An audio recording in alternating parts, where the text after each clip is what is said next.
우리 하나님께 영광의 박수 드리겠습니다. 우리 옆에 분하고 인사하겠습니다. 예수님 믿으면 꿈 같은 일이 일어났습니다. 나를 통해 한 영혼을 구원했습니다. 내 영혼아, 할렐루야. 제가 너무 자주 나와서 죄송합니다.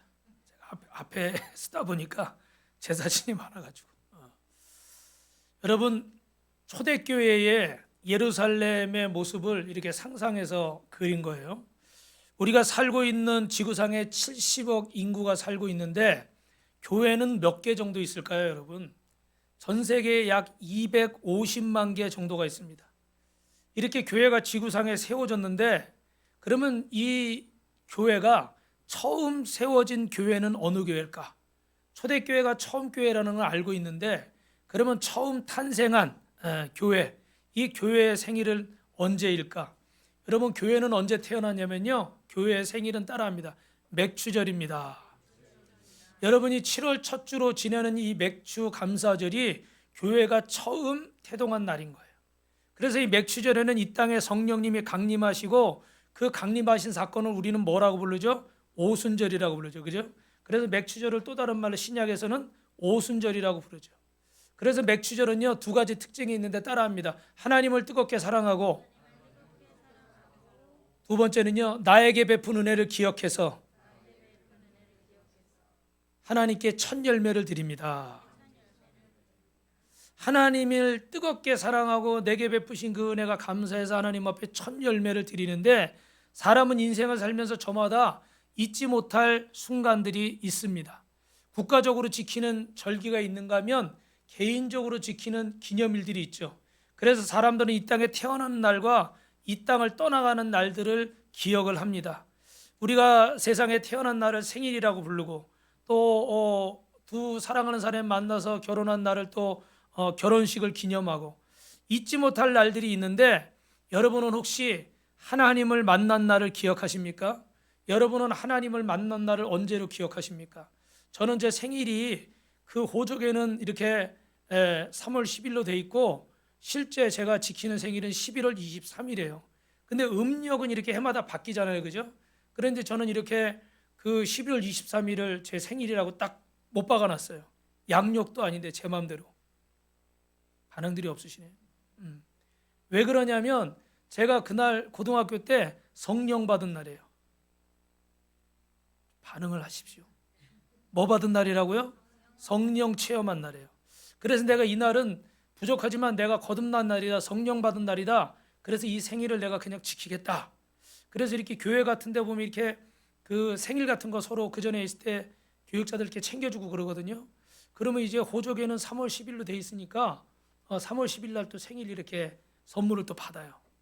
그리고 또 이제 또 교회에 있다가 또 기도원에 올라가면 거기는 어떻게 돼요? 나는 11월 23일이야. 그러면 또 받아요. 그래서 어떨 때는 1년에 2번 챙긴 적도 있는데, 여러분이 거듭나고 여러분이 성령 받고 여러분이 구원받은 날이 언제입니까? 아무리 사람이 이렇게 뜨거운 만남을 가져도 시간이 지나면 어떻게 될까요? 잊어버리게 돼 있어요. 그래서 인간은 이 망각의 동물이죠. 그래서 하나님은 이스라엘에게 7가지 절기를 주셨어요. 글씨가 제가 잘 안 보이시겠지만 유월절, 무교절, 초실절, 칠칠절, 나팔절, 속죄일, 초막절, 그 의미들이 여기에 기록되어 있는데, 오늘 여러분 출애굽기 23장 24절에 보니까 한번 읽어봅니다. 14절 시작. 너는 매년 3번 내게 절기를 지킬지니라. 할렐루야. 여러분이 읽으시니 절기라는 말은 히브리어로 모헤드라는 말이에요. 뭐라고요? 모헤드. 하나님이 정해놓은 시간표라는 거예요. 여러분 꼭 기억하셔야 돼요. 사람이 정한 날이 아니라 누가 정한 날입니까? 하나님이 정하신 날. 이게 중요한 거예요. 오늘도 여러분 사람이 정한 날입니까? 하나님이 정한 날입니까? 하나님이 정하신 날이에요. 대답을 크게 하시옵소서. 오늘은 누가 정한 날입니까? 하나님이 정하신 날입니다. 왜 강조를 하냐면 사람이 정한 날 같으면 어길 수도 있고 못할 수도 있어요. 그죠? 잊어버려도 돼요. 어떤 의미에서 죄송하지만, 그러나 하나님이 정하신 날은 우리가 바꿀 수 있습니까? 없습니까? 바꿀 수가 없어요. 할렐루야. 그래서 그날은 반드시 하나님 앞에 올려드려야 돼요. 그런데 이 모헤드 절기는요, 중요한 게 있습니다. 여러분, 하나님이 어떤 의미에서 우리에게는 절기를 주셨을까? 결론만 말씀드려요. 따라합니다. 나에게 복 주시려고 할렐루야. 우리가 여러 번 말씀드렸지만 우리가 안식일을 지키는 겁니까? 안식일이 우리를 지켜주시는 겁니까? 할렐루야. 기억하시죠 여러분? 이스라엘이 수천 년 만에 이렇게 독립해서 이 1400년도에 이렇게 나라를 독립시킬 때 1400년이 아니죠. 1940년인가요? 정확히 기억이 안 나네요. 나라를 독립시킬 때 그 유명한 랍비가 이런 말을 한 거예요. 우리가 안식일을 지킨 것 같지만 안식이 우리를 지켜줬습니다. 수천 년 동안 백성들이 흩어져 가지고 사니까 어떻게 돼요? 민족 정체성이나 언어나 우리도 일제 36년 지내면서 어떻게 됐어요? 말을 잃어버리잖아요. 왜? 이름을 다 일본말로 바꿔버리고 말을 다 일본말로 써버리니까 한복도 못 입게 하고 시골에는 저 고수도 개발해가지고 농한기 때 노름하고 술 마시고 방탕하게 만들고 똑똑한 사람들은 다 잡아 가두고 다 멍충이들을 만들잖아요. 그렇게 우리가 조금 더 갔으면요 우리 민족은 어떻게 됐을지도 몰라요. 우리가 식민지인지도 모르고 우리가 대한민국인지 모르고 그렇게 살아갈 수도 있어요. 그런데 여러분 이 나라는 2000년을 이 방랑하면서 세계 곳곳에 흩어져 지냈지만 그 민족성을 잃어버려요? 안 잊어버려요? 안 잊어버렸어요. 그 중에 하나가 뭐예요? 모헤드, 절기예요. 그래서 우리가 이렇게 맥추절을 지키는 게 아니라 하나님이 이 절기를 우리에게 주시고 이 망각의 짐승인 인간이 하나님의 은혜를 잊지 않고 하나님이 주시는 복을 받아 누리게 하시려고 오늘 우리에게 이 날을 주신 줄로 믿습니다. 그래서 오늘 레위기 23장 1절 2절에는 이렇게 되어 있어요. 시작. 여호와께서 모세에게 말씀하여 이르시되 이스라엘 자손에게 말하여 이르라. 이것은 나의 절기들이니 너희가 성회로 공포할 여호와의 절기들이니라. 하나님이 무엇을 말씀합니까? 구약의 모든 절기를 가리켜서 하나님은 나의 절기라고 그래요. 누구의 절기요? 하나님의 절기라는 거예요. 절기는 다시 말하지만 유대인이 만든 게 아닙니다. 우리는 유대민족이 아니잖아요. 우리는 한민족이잖아요. 아니요. 이건 유대민족의 절기가 아니에요. 하나님의 절기예요. 할렐루야. 그래서 하나님의 백성들은 이 땅에 창조하신 하나님의 모든 백성들은 이 날을 기억하고 지켜야 될 줄로 믿습니다. 이 날은 하나님이 친히 제정하신 날이에요. 옆 사람하고 인사합시다. 하나님이 만드신 날이에요. 바꾸려고 하지 마요. 내 입맛대로 하려고 하지 마요. 하나님이 정하신 날이에요. 그래서 여러분 왜 하나님이 이스라엘 백성을 출애굽시키고 그렇게 살게 내버려 두시지 왜 이렇게 절기를 지키게 하시고 왜 이렇게 불편하게 하셨을까? 여러분 따라합니다. 인생은 육신의 삶이 전부가 아니에요. 여러분이 한 주간 동안 바쁘게 지내셨을 거예요. 그죠? 그런데 여러분 뭘 느끼셨어요? 한 주간 바쁘게 사시면서 그 바쁘게 사는 게 내 인생의 전부라고 그러면 오늘 여러분은 이 날을 여러분을 위해서 쓰시고 이렇게 하나님 앞에 나오지 않을 수도 있습니다. 그런데 우리는 육신의 삶이 전부가 아니거든요. 우리는 영적인 존재고 하나님의 나라가 천국이 있는 줄로 믿습니다. 그래서 우리가 6일간은 열심히 우리에게 주어진 시간들을 살아가지만 이날 하루는 어떻게 돼요? 하나님을 예배하면서 내가 천국 시민이고 하나님의 백성이라는 거, 하나님께로부터 와서 하나님의 영광을 위해 살다가 하나님께로 가는 존재라는 걸 잊지 않고 하나님을 만나는 시간이 이 거룩한 주일인 줄로 믿습니다. 그래서 평상시에는 그냥 그렇게 살아가다가도 이스라엘 백성들이 하나님이 정하신 절기만 되면 예루살렘에 모이는 거예요. 오늘 말씀에도 보니까 남자들이 매일은 못 모여도 어떻게 돼요? 1년에 3번만큼은 특별히 어떻게 해요? 꼭 모여야 된다. 예전엔 여러분 이 예루살렘에 한 6만 명 정도가 모였는데 보통 6만 명 정도가 사는데 이 6월절이나 이런 절기가 되면은 얼마나 모이냐면요. 가장 많이 모일 때는 250만 명이 모인대요. 무슨 얘기를 하면 좀 이런 좀 반응이 있어야 되는데 25명이 아니고 250만 명. 6만 명 생각해 보세요. 네. 주여. 6만 명에서 250만 명이 몇 배예요? 그 동네가 어떨까요, 여러분? 우리가 여기 몇십 명이 모이다가 갑자기 다음 주에 역사가 일어나가지고 여기 한 1000명이 모여서 어떻게 될까요? 아, 역시 이명작 원사님 믿음이 좋아. 아멘부터 하시잖아. 발 디딜 틈이 없겠죠, 그죠? 상상이 가시죠? 그렇게 이스라엘 백성들은 무슨 일을 하다가도 하나님이 정하신 모헤드 절기만 되면 어떻게 돼요? 주님 앞에 달려나오는 거예요. 여러분이 한 주간 아무리 바쁘게 살고 힘들게 살고 어렵게 살고 뭐 수많은 약속들이 있어도 이날만 되면 어떻게 돼요? 달려나와야 돼요. 할렐루야. 옆 사람하고 인사합시다. 우리가 보통 사람이 아닙니다. 그럼 우리가 제일 궁금한 게 뭐냐면 이 수천 년 전에 구약 시대에 정해놓은 이 절기를 이스라엘 백성들이 지키는 그 절기를 21세기를 살고 있는 대한민국의 우리가 왜 지켜야 될까? 첫 번째는 여러분 따라합니다. 절기는 리허설과 같습니다. 이게 무슨 말일까요, 여러분? 우리나라에는 3.1절이 있고 7월 17일 제헌절이 있고 8.15 광복절들이 있어요. 이런 날들은 우리 민족의 정체성을 확인하는 날입니다. 우리가 한 민족이고 이 나라를 누가 구원하셨고 어떻게 독립이 됐고 어떻게 이 선조들의 피를 흘리면서 우리나라가 세워졌는가, 이것을 기억하는 날이 바로 이 날들이에요. 그것은 이건 우리가 정한 겁니다. 사실 사람이 정한 거예요. 그러나 성경의 절기는 다시 말씀드리지만 누가 정한 겁니까? 하나님이 정하신 거예요. 하나님이 정하신 이 절기는 목적이 있습니다. 그건 뭐냐면 리허설과 같아요. 무슨 말이냐면 리허설이라는 건 본 공연하기 전에 어떻게 돼요? 똑같이 그걸 준비를 해보는 시간이잖아요. 우리는 주님이 약속하신 시간에 따라서 다시 오실 주님을 기다리면서 주님이 다시 오실 그때를 준비하면서 오늘의 절기를 지키는데 뭐처럼 지내야 되느냐? 따라합니다. 기뻐하면서. 그래서 오늘 말씀에서 이스라엘 백성들에게 너는 지금 내 앞에 기뻐하라. 할렐루야. 뭐라고요? 내 앞에서 기뻐하라. 할렐루야. 그래서 오늘 우리가 주님이 다시 오신 것처럼 지금 이 자리에서 기뻐하라는 거예요. 여러분 신명기 14장 26절입니다. 시작. 내 마음에 원하는 모든 것을 그 돈으로 사되 소나 양이나 포도주나 독주 등 내 마음에 원하는 모든 것을 구하고 거기 내 하나님 여호와 앞에서 너와 내 권속과 함께 먹고 즐거워할 것이며. 할렐루야. 함께 즐거워하고 함께 기뻐하라는 거예요. 여러분 어떤 분은 이렇게 3분 브릿지를 하는데 이번에도 가서 3분 브릿지로 복음을 전하는데 한 870명 정도를 약 870명 정도를 접촉했고 그리고 303명이 이 브릿지를 듣고 복음을 영접했어요. 할렐루야. 그리고 저희가 양쪽에서 한쪽에서는 다른 목사님이 말씀을 전하고 또 한쪽에서는 제가 말씀을 전했는데 그래서 한 그 24분 정도가 결신했어요. 할렐루야. 한 영혼이 천하보다 귀하니까 이렇게 20명 이상 결신하는 것도 큰일인 줄로 믿습니다. 뭐 1년 내내 평생 전도해도 전도가 안 될 수도 있잖아요. 그죠? 그래서 하나님이 은혜를 주셨는데 아까 그 영상 중에 이렇게 자리에 앉아있는 어떤 두 분이 옆에 비친 게 나중에 제가 또 설명할 기회가 있지만 그분은 저 울릉도 그 꼭대기 위쪽에 차가 이렇게 45도로 올라가야 돼.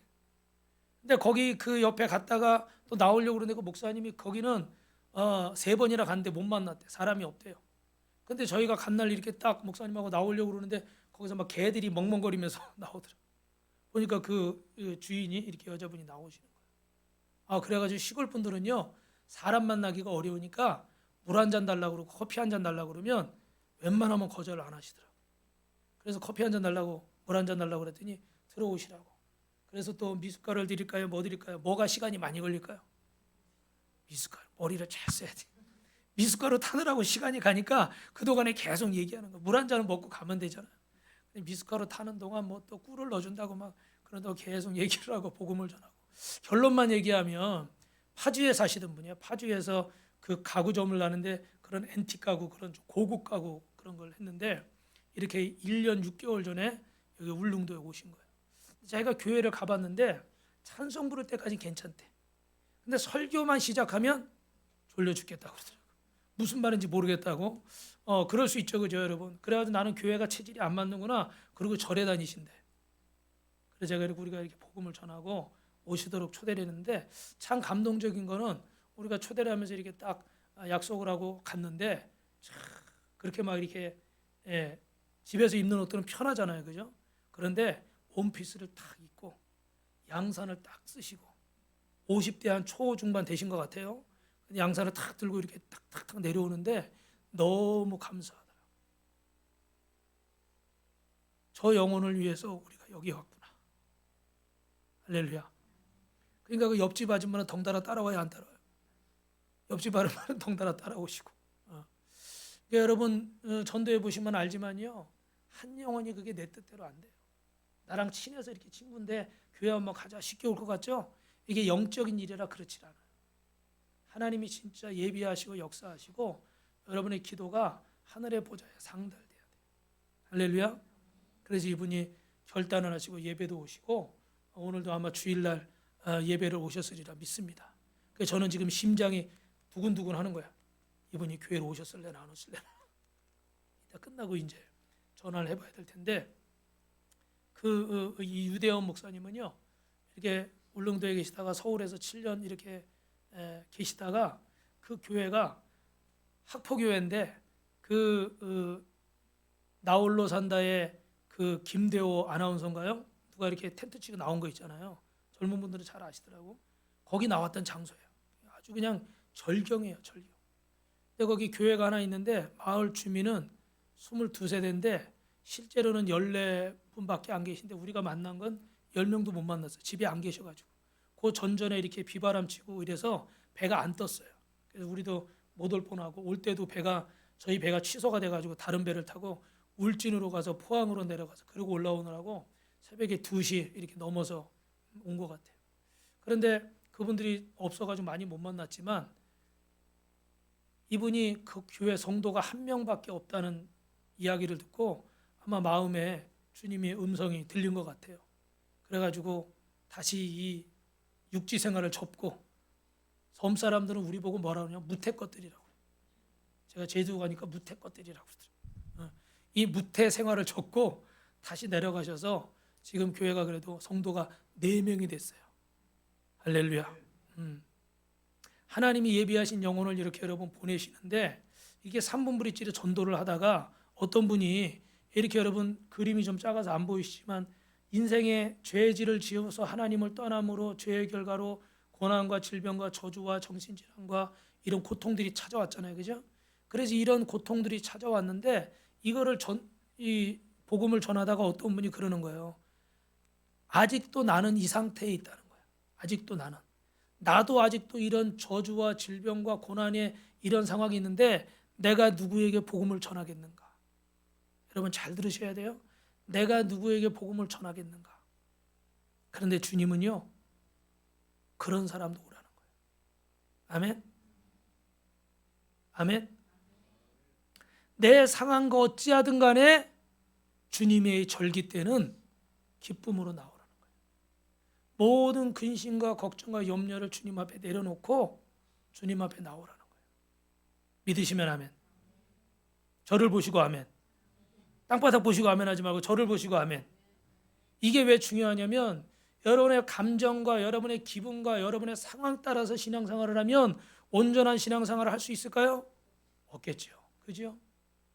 오늘도 만약에 내가 안 좋은 일이 있거나 뭐 이러면 가기 싫어. 그럼 안 갈 수가 있는 거예요. 근데 주님은 이 기쁨의 절기를 우리에게 주셔서 리허설하는 거예요. 주님 다시 오실 그날을 준비하면서 그때는 우리가 어마어마한 잔치를 할 거 아니에요. 그죠? 얼마나 기뻐서 떠겠어요. 할렐루야. 그런데 이 주일을 이 절기를 어떻게 해야 돼요? 그날을 연습하는 것처럼 똑같이 하라는 거예요. 믿으시면 아멘. 그러면 어떻게 돼요? 내 근심과 걱정도 이날만큼은 주님 앞에 맡겨두고 아멘. 돈 걱정, 사랑 걱정, 자식 걱정, 남편 걱정, 부부간에 고부간에 아멘 하십시오. 물질의 문제, 모든 문제 다 주님께 맡기고 나오시기를 주님의 이름으로 축원합니다. 어떻게 나와요? 기쁨으로 나와요. 두 손 들고 아멘 한 분이 한 분도 없어서 이 복을 받을 분이 한 분도 없어. 다시 한번 할까요? 다시 한번 할까요? 네. 여러분 이 날은 주님이 다시 오실 그날을 준비하면서 기쁨으로 나와야 될 줄로 믿습니다. 내 감정을 내려놓고 내 기분을 내려놓고 내 상태를 내려놓고 물질 걱정 내려놓고 자식 걱정 내려놓고 내 건강 걱정 내려놓고 아멘 하나님 앞에 나오시는 거예요. 그건 곧 무슨 의미예요? 하나님께 모든 걸 뭐 한다는 의미예요? 맡기는 거예요. 옆 사람하고 인사합시다. 하나님께 맡기십시오. 십자가 앞에 모든 근심 걱정을 맡기고 가는 거예요.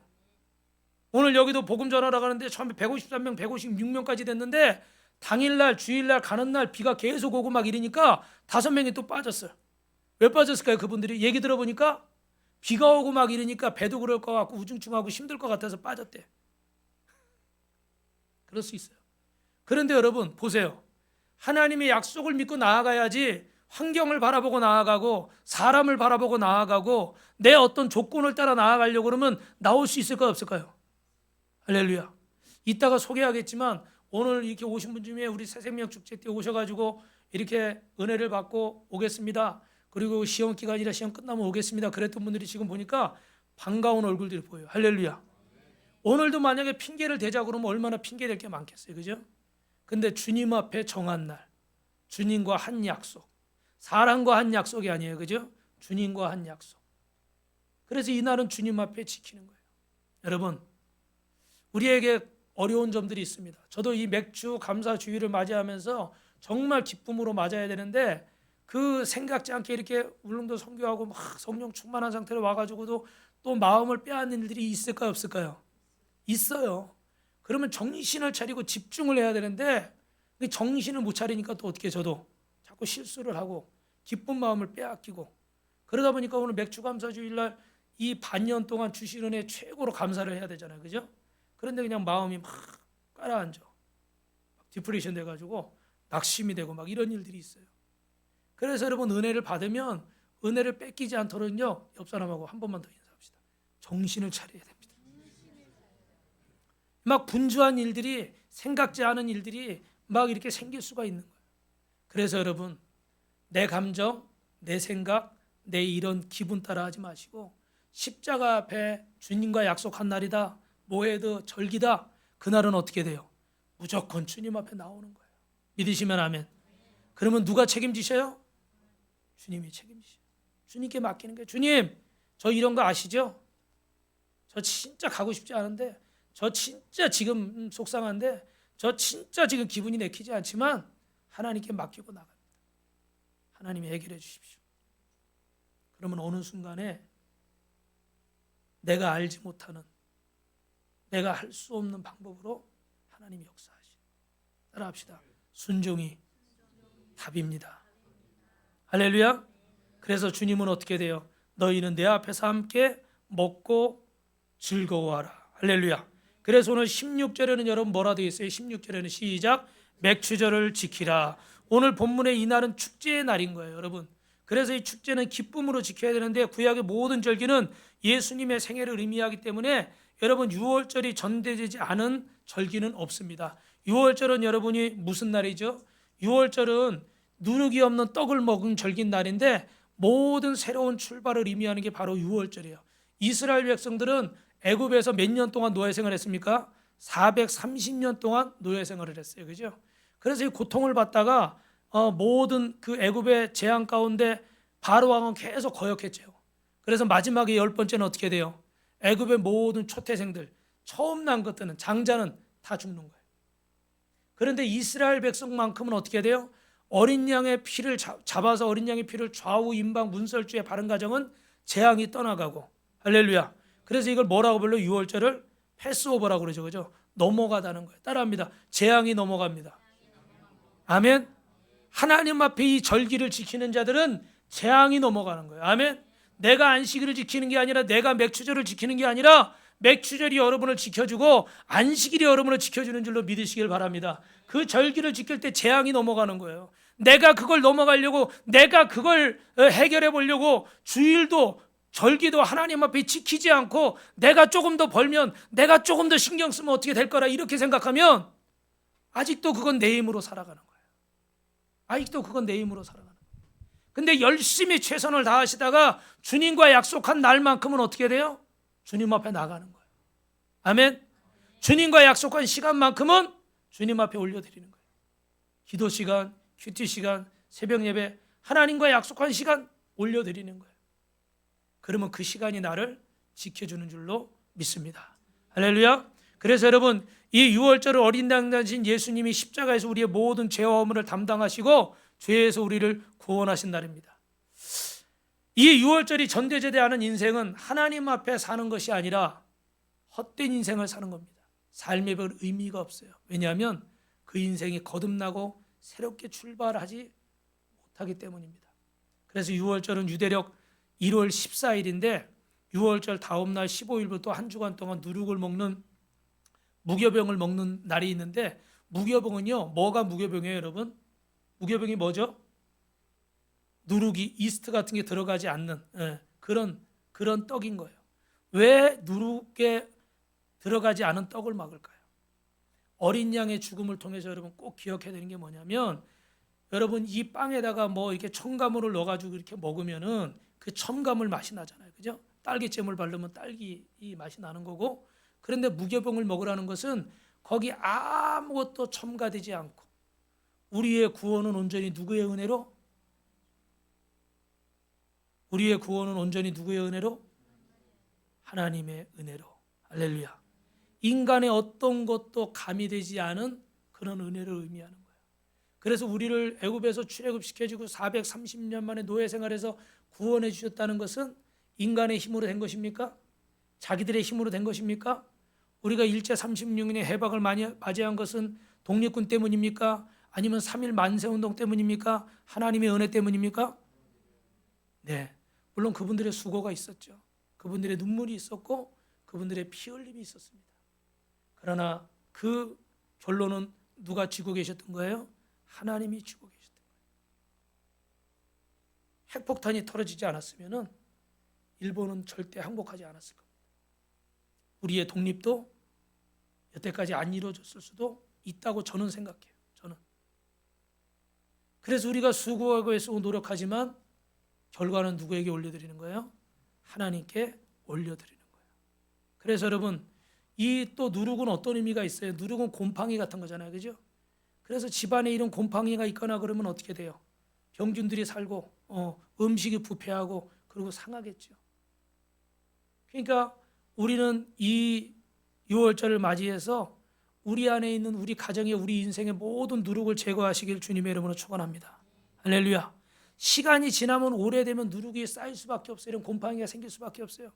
그래서 여러분 인생에 여러분을 병들게 하는 이런 누룩과 같은 모든 것들을 다 제거하시길 주님의 이름으로 축원합니다. 이 시간에 예수님의 이름으로 명합니다. 어둠은 떠나갈지어다. 저주는 떠나갈지어다. 질병은 떠나갈지어다. 원망, 불평도, 미움도 떠나갈지어다.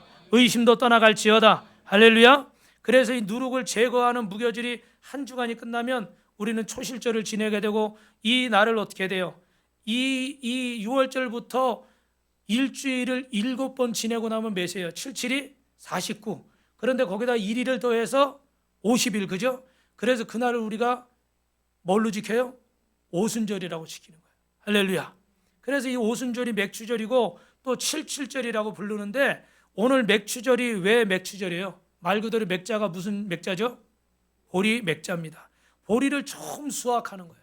보리를 처음 수확하는 이 절기가 얼마나 귀한지 여러분, 우리가 하나님 앞에 이 천국의 잔치를 리허설하시기를 주님의 이름으로 축원합니다. 그래서 두 번째로는요, 따라합니다. 맥주절은 하나님의 사랑하는 법을 배우게 됩니다. 인간의 육체 가운데 성령의 은혜가 부어져서 우리가 하나님의 자녀가 됐는데, 이 맥주절이 성령 강림절이에요. 이스라엘 백성들이 맥주절이 되면 어떻게 하나님을 사랑합니까? 한 해 처음 추수하는 곡식, 이걸 하나님 앞에 첫 열매를 올려드리는 거예요. 그런데 여러분, 여기 중요한 게 있어요. 이 그림을 한번 보세요.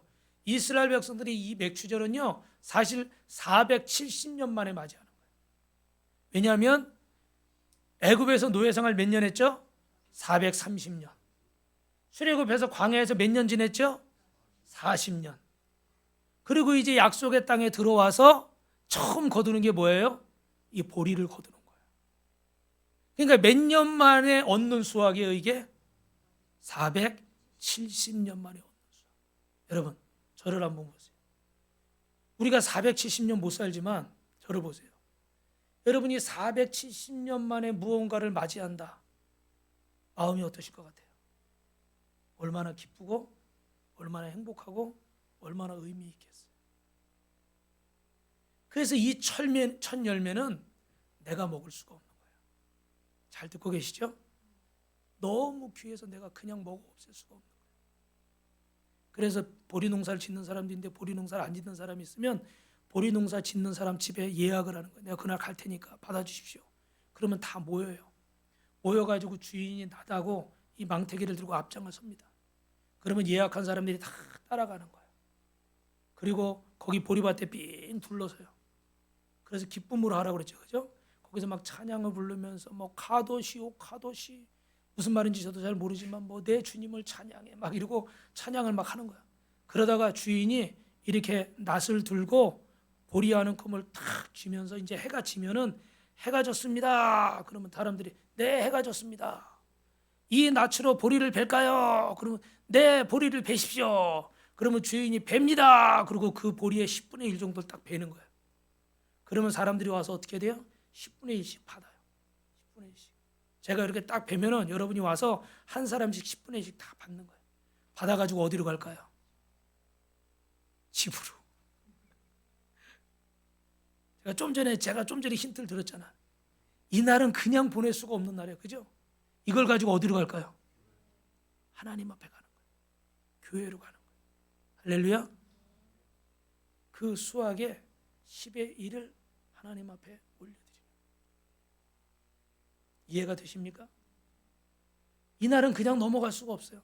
470년 만에 노예 생활하다 광야에서 방황하다가 470년 만에 처음으로 내 손으로 땀 흘려서 하나님의 은혜를 거둔 첫 수확. 이건 그냥 넘어갈 수 없다. 그래서 하나님 앞에 첫 열매를 가지고 주님 앞에 나가는 거예요. 할렐루야. 그래서 오늘 여러분에게도 우리 사모님하고 전도사님이 어제부터 보리빵을 쪘어요. 저 밭에 가서 보리를 하려다가 어디 있는지 몰라서 쿠팡에다 시켜서 보리가루 시켜가지고 이렇게 맛있게 아마 옛날에 많이 드셔본 분 계실 거예요, 그죠? 예. 그러고 보니까 냄새가 좀 나는 것 같아요, 그죠? 보리빵을 쪄가지고 드시면서 하나님 앞에 감사를 하는데, 그럼 이제 우리는 이 받은 은혜를 가지고 어떻게 해야 될까? 우리 잠언 8장 17절부터 21절 한번 읽어봅니다. 시작. 나를 사랑하는지 나의 사랑을 입으며 나를 간절히 찾는 자가 나를 만날 것이니라. 부귀가 내게 있고 장구한 재물과 공의도 그러하리라. 내 열매는 금이나 정금보다 나으며 내 소득은 순원보다 나으니라. 나는 정의로운 길로 행하며 공의로운 길 가운데로 다니나니 이는 나를 사랑하는 자가 재물을 얻어서 그 곳간에 채우게 하려 하심이니라. 할렐루야. 이 하나님이 주신 이 최고의 은혜를 이 곳간에 채우려 하는데, 여러분 요 그림은 이 사건의 그림은 아니지만 전라도의 남편이 일찍 죽고 어머니가 내 형제를 키웠다고 합니다. 내 형제가 어느덧 장성했는데 어머니가 칠순잔치를 할 때가 됐어요. 근데 막내가 예수님을 믿지 않는 거예요. 그래서 자식들에게 이렇게 말합니다. 막내가 예수를 안 믿고 지옥 가는데 내가 무슨 칠순잔치를 하겠냐? 난 안 하겠다. 그랬더니 제일 큰 형이 막내한테, 야 막내야, 어머니가 너 때문에 칠순잔치도 안 하신다는데 너 어떡할래? 알아서 형, 내가 교회 나갈게요. 예수 믿을게요. 할렐루야. 어머니, 막내가 교회 다닌답니다. 예수 믿는답니다. 그래, 너무 고맙다. 이제 내가 천국 가서 우리 만날 수 있겠구나. 근데 잔치는 하지 말자. 왜요, 어머니? 아니 그건 뭐 다 먹어 없애서 뭐하니? 나 소원이 하나 있어. 부탁이 하나 있어. 그 부탁이 뭐예요? 우리 시골 교회가 저렇게 다 무너져 간다. 우리 시골 교회 좀 져줘라. 어머니 그건 돈이 훨씬 많이 들어요. 그래 알어. 그래도 니들이 모아서 빚을 내서라도 좀 지어줘. 할렐루야. 했을까요, 안 했을까요? 아멘. 시골 교회를 사형제가 참 쳤다고 그래요. 여러분, 이 사진은 뭐냐면 우리 처음 2019년에 지은 그리스도의 증인 우간다의 교회 목사님이에요. 근데 그 교회 목사님이 가보니까요, 거기는 적도인데 항상 1년 내내 27도야. 근데 6시 반만 되면 해가 져. 그래서 저녁 예배라는 게 없어요. 왜냐면 우리 같으면 등불을 켜고 이렇게 예배를 드릴 텐데 시골에는 전기가 없어요. 캄팔라 시내 이런 데는 차도 많고 빌딩도 있고 호텔도 있는데 시골에는요 진짜 자동차가 가는데 애들이 막 달려와요. 학교 마당 운동장 울타리가 없잖아요. 그래서 왜 달려오나 그랬어. 그랬더니 차가 신기해서 달려오는 거래. 차를 잘 못 보기 때문에. 그래서 제가 그냥 뭐 태양열 판단만 있으면 자동차 배터리 충전해서 쓰면 되냐고 그랬더니 자동차 배터리가 어딨니? 전기가 어딨니? 우리가 생각하는 것보다요 시골은 진짜 더 어려워요. 그래가지고 마음에 그때 한 가지 결심을 한 것이, 여기 태양열 판넬하고 그거 충전할 수 있는 배터리가 좀 있어야 되겠다. 마이크가 하나 있어야 되겠다. 그러면 저녁에 예배 드릴 수 있을까 없을까요? 있겠다. 그래서 이제 갔다 와서 소원을 얘기했어요. 근데 그 중에 한 명이 지금은 대전에 이사 가셨지만 그분이 환갑잔치를 대주 2차에 살았어요. 그 환갑잔치를 해주겠다고 자식들이 그러니까 그럼 나 환갑잔치 안 하고 나 이거 돈으로 달라고. 그래가지고 그때 당시 저렇게 준비해 가는데 그 100만 원 정도가 들었던 것 같아요. 거기 소 한 마리가 한 6, 70만 원 하거든요. 100만 원 정도면 저렇게 살 수 있다고 그래서 그분이 환갑잔치를 안 하시고 먹어 없애지 않고 하나님 앞에 헌신하겠다고 그래서 이렇게 아름답게 헌신을 한 줄로 믿습니다. 할렐루야. 그래서 우리는 이 맥주주를 통해서 무엇을 배웁니까? 따라합니다. 하나님을 사랑하는 법을 배웁니다. 그래서 우리가 하나님 앞에서 출애굽기 22장 29절에도 너는 내가 추수한 것과 내가 짜낸 집을 더디하지 말지며 내 처음 난 아들들을 내게 줄지며 잠언 3장 9절 10절에 재물과 모든 소산물과 소득의 첫 번 것은 내 것인데 그것을 드리는 데는 창고가 넘치고 포도즙이 넘치리라. 할렐루야. 여러분 인생에 가장 소중한 것들이 하나님 앞에 드려지시길 주님의 이름으로 축원합니다. 이 말씀을 문자적으로 실천하는 분도 있어요. 제가 알고 있는 어떤 분은 이발소를 하시고 어떤 분은 택시기사님인데 첫 번째 이렇게 주머니를 만들어서 첫 손님, 첫 고객이 오면 먼저 거기다 드리는 거예요. 어떤 분은 예강교회 집사님이신데 이분은 옷가게를 하셔요. 첫 손님의 것은 하나님 앞에 항상 먼저 드리는 거예요. 근데 이분은 여러분 사실 처음에 온 손님이 비싼 옷을 살 수도 있고 싼 옷을 살 수도 있잖아요. 그죠? 그건 뭐 누가 모르는 거예요. 그런데 어떻게 돼요? 비싼 옷을 팔든 싼 옷을 사든 첫 번째 것은 다 누구의 것이에요? 하나님의 것. 할렐루야. 그래서 이렇게 하나님 앞에 온전히 드리는 분들이 있는데 나중에 이분이 이렇게 복을 받아서 하나님 앞에 헌신도 많이 하지만 제가 얘기 듣기로는 선교사님들이 오시면 선교사님들이 이렇게 좀 도움을 필요로 하잖아요. 그죠? 그러면 그 세보지 않고 이렇게 딱 집어줄 정도로 이분이 복을 받았대요. 할렐루야. 어떤 연예인이 떴어요. 떠가지고 그 인터뷰하는데 보니까 요즘 어떻게 좀 인기 뭐 이렇게 된 거 실감하냐 그랬더니 다른 건 잘 모르는데 전화는 이렇게 어디 가거나 옷 사러 가거나 이러면 어떻게 돼요? 꼭 뭘 봐요? 가격표를 보는 거예요. 근데 요즘은 어때요? 가격표 안 보고 마음에 들면 옆 사람하고 인사합시다. 우리도 그러세요. 여러분도 그렇게 될 줄 믿습니다. 아니 이미 그렇게 된 분도 있을 텐데 그만큼 어떻게 돼요? 연연하지 않도록 하나님이 은혜를 주시는 거죠.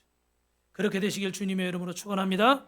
그래서 하나님 앞에 첫 열매를 드리고 내가 하나님을 사랑하는가를 하나님 앞에 보여드리는 날이 맥주제예요. 마지막 세 번째로 맥주제는 따라합니다. 이웃을 잘 돌봐야 됩니다. 이웃을 잘 돌아보는 절기. 오늘 신명기 16장 9절부터 12절 읽어보겠습니다. 시작. 7주를 셀지니 곡식의 낫을 되는 첫날부터 7주를 세어 내 하나님 여호와 앞에 7일절을 지키되 내 하나님 여호와께서 내게 복을 주신 대로 내 힘을 다하여 자원하는 예물을 드리고 너와 내 자녀와 노비와 내 성중에 있는 레위인과 및 너희 중에 있는 객과 고아와 과부와 함께 내 하나님 여호와께서 자기 이름을 두시려고 택하신 것에서 내 하나님 여호와 앞에서 즐거워할지니라. 할렐루야. 이 레위인과 객과 고아와 과부와 함께 즐거워하라. 그러면 여러분 이 레위인과 객과 고아와 과부는 무엇을 의미할까요? 한번 따라 하십니다. 여러분. 삶의 기반이 없는 사람들. 다시 말하면 옛날에는 지금처럼 직업이나 뭐 할 일이 많지는 않았기 때문에 과부나 고아나 나그네들은 먹고 살 길이 어떻게 돼요? 막막한 거예요. 그 집안의 남편이나 가장이 죽어버리면 그 집 식구들은 다 뭐가 돼요? 거린이 돼버리는 거예요. 지금처럼 어디 가서 알바하고 어디 가서 뭐 식당 가서 뭐 서빙하고 뭐 이럴 만한 그런 게 없는 거예요. 그래서 이들은 어떻게 돼요? 농사 짓다가 남은 미리삭 떨어진 거 있으면 그거 주워다가 먹는 거예요. 그렇게밖에 살 수 없는 그런 형편이었어요. 이런 기반이 없는 사람들을 우리는 이 감사한 절기 때 어떻게 돼요? 꼭 그들을 위해서 어떻게 돼요? 나누는 삶을 살아야 될 줄로 믿습니다. 그래서 우리도 부족하지만 어떻게 돼요? 이렇게 우리도 부족하지만 선교하는 거고. 우리 그런 생각 들 때 있잖아요. 목사님, 우리도 부족한데 우리가 무슨 선교를 하고 우리가 무슨 전도를 하고 그러겠어요. 근데 여러분이 이제 8월 9일, 10일 날 1박 2일 동안 가려고 그러는 삼강 예천교회는 성도가 한 분도 안 계셔요. 한 분도 안 계셔요. 그리고 목사님, 사모님밖에 안 계셔요. 그죠? 부족하지만 우리가 가서 또 열심히 복음을 전하고 헌신할 때 하나님께서 역사하실 줄로 믿습니다. 그래서 우리도 어려운 부분이 있지만 우리보다 더 어렵고 힘든 사람들이 있다는 것을 기억하고 그들을 돕는 자들로 쓰임 받아야 될 줄로 믿습니다. 그래서 여러분 언제나 섬기는 기자리에 우리 빛가소공교회 성도들이 있기를 축원합니다. 언제나 구제하는 그 자리에 저와 여러분이 있기를 축원합니다. 언제나 선교하는 그 자리에 저와 여러분이 있기를 축원합니다. 언제나 복음 전하는 그 자리에 저와 여러분이 있기를 주님의 이름으로 축원합니다. 그래서 요한복음 12장 26절에 시작. 사람이 나를 섬기려면 나를 따르라. 나 있는 곳에 나를 섬기는 자도 거기 있으리니 사람이 나를 섬기면 내 아버지께서 그를 귀히 여기시리라. 할렐루야. 그래서 우리가 선교해야 되는 거예요. 그래서 우리가 복음을 전해야 되는 거예요. 여러분 하나님이 6개월 동안 지켜주신 그 은혜 감사합니다. 하나님이 나머지 6개월도 지켜주십시오. 아멘. 그래서 우리가 맥주제를 주님 앞에 올려드리고 우리의 이웃을 돌아봐야 될 줄로 믿습니다. 마지막 이야기하고 마치겠습니다. 루이스 헨리 세브란스, 미국에서 은행을 다니던 사람이요. 1859년에 세계 최초로 석유가 발견됐죠. 그 친구가 바로 유명한 록펠러입니다. 함께 석유회사를 세웠습니다. 사업은 기대 이상으로 잘 돼서 벼락부자가 됐어요. 그는 고향인 클리블랜드 돌아가서 새로운 사업을 시작했는데 곳곳에 건물을 세웠습니다. 교회, 학교, 병원. 그리고 이 건물을 다 세워놓고 나서 어떻게 했는지 아세요? 그 시에다가 다 기부를 했어요. 이걸 잘 운영해달라고. 그는 평생 다른 사람들을 도우며 자선활동을 했던 부모님을 본받아서 가난한 자들을 위해서, 병든 자들을 위해서 헌신함을 삶을 살았습니다. 그런데 1900년 어느 날 뉴욕 카네기홀에서 이 선교 보고회를 하는데 이 조선의 의료봉사를 왔던 에비슨이라는 선교사가 우리 조선 얘기를 하는 거예요. 이 조선이라는 나라는 병원이라고 부를 만한 그런 병원이 없다. 간호사도 없어서 의사 혼자서 모든 일을 다 하더라. 우리가 이 나라를 선교해야 된다. 도와야 된다. 그래서 어떻게 돼요? 이분이 헌신을 했습니다. 4년 후에 경성의 최초의 종합병원인 세브란스 병원이 세워졌어요. 아시죠 여러분 어딘지? 그래서 그 병원의 이념은 여러분이 이 땅에 병든 자들이 없게 하는 거예요. 복음으로 이 땅에 병든 자들을 자유케 하는 거예요. 할렐루야. 거기 이렇게 글귀가 써 있어요. 자기들 이 병원의 목적이 써 있어요. 왕부터 백성까지 누구든지 무료로 와서 진료를 받을 수 있는 그런 자선병원이에요. 그리고 그 다음엔 자기 주치인 러빙 로들러라는 사람이 있는데 이 사람을 조선으로 보내서 러들러도 우리 조선에 와서 26년 동안 우리나라 이 의학 발전에 크게 기여를 한 사람입니다. 그런데 여러분 이 러들러가 귀국한 이듬해 세브란스는 갑자기 복통으로 쓰러져서 유언도 남기지 못하고 하늘나라에 갔어요. 세브란스가 이 땅을 떠나고 나서 그의 낡은 수첩이 발견됐는데 거기에는 어떤 내용들이 써 있었을까요? 자기가 기부를 약속한 곳이 써 있는 거예요. 필리핀의 세부 여학교, 중국의 체프 병원, 향주의 유니언 여학교, 태국의 치앙마이 학교. 많은 곳들이 그가 기부를 약속한 곳이고 그는 죽기 전에 그분들에게 기부할 수 있도록 기금을 마련을 다 해뒀다고 그래요. 근데 정작 자기 집은 한 채도 없었답니다. 참 대단한 사람들이죠. 그죠? 거꾸로 사는 사람들 같아요. 그는 생전에 이게 당신 이렇게 편하게 살 수 있고 얼마든지 즐기며 살 수 있는데 왜 이렇게 기부하면서 이렇게 어렵게 사느냐 기자가 물었습니다. 그랬더니 그가 남긴 유명한 말이 있어요. 한번 따라 봅시다. 받는 당신보다 주는 내가 더 행복합니다. 할렐루야. 작년에 우리 삼강교회 가서 전도하신 분들, 이번에 울릉도에 가서 전도하신 분들 아마 이 말을 아실 거예요. 받는 그들보다 주는 우리가 더 행복해. 사실은 우리보다 더 잘 살고 더 괜찮은 사람도 그들 중에 있을까 없을까요? 있겠죠, 그죠? 그러나 받는 그들보다 주는 내가 더 행복한 거예요. 그래서 주는 자가 더 복되다는 말이 어디서 나와요? 여기서 나오는 거예요. 사랑하는 성도 여러분, 하나님께 저와 여러분이 받은 이 복을 이 맥주 감사절에 사랑하는 이웃에게 영혼에게 나누어 줄 수 있는 귀한 분들 되기를 주님의 이름으로 축원합니다.